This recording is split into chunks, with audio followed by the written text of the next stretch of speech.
ダイエット中でもラーメンが食べたくなったり、パスタが無性に食べたくなったり。でもダイエット中はラーメンやパスタ食べれないですよね。そんな時に嬉しい超ヘルシー食材、美味しく食べれるレシピ紹介します。簡単に作れて超低カロリー。よかったら参考にしてください。レシピは概要欄にも載せてます。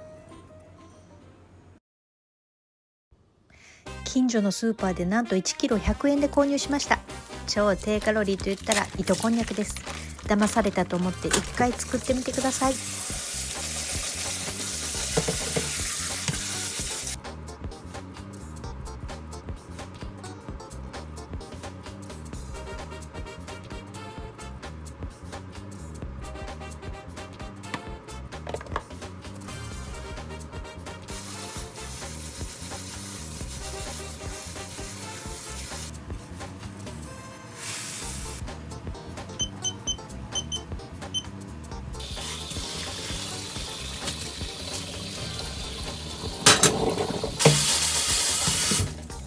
お湯で湯がくだけでも匂いは消えますが、私は水分飛ばしたいので空入りします。この空入りの工程は省いていただいても全然美味しくできますよ。この工程がめんどくさい方は白滝よりカロリーはありますが、春雨でも美味しく作れるので試してみてください。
白滝ダイエットの注意点。ダイエットにいいからと過剰摂取すると消化不良を起こし、下痢、腹痛、胃痛、吐き気、胸焼けなどの症状を引き起こす可能性があります。1日の白滝の摂取量は 100g か 200g が理想的です。白滝には不溶性食物繊維が含まれます。私はすごく便秘症ですが、白滝を食べ過ぎたら次の日下痢になります。しかし適量を食べれば反対に快便です。食べる量を気をつけて美味しく白滝ダイエットしてみてください。今回もご視聴いただきありがとうございました。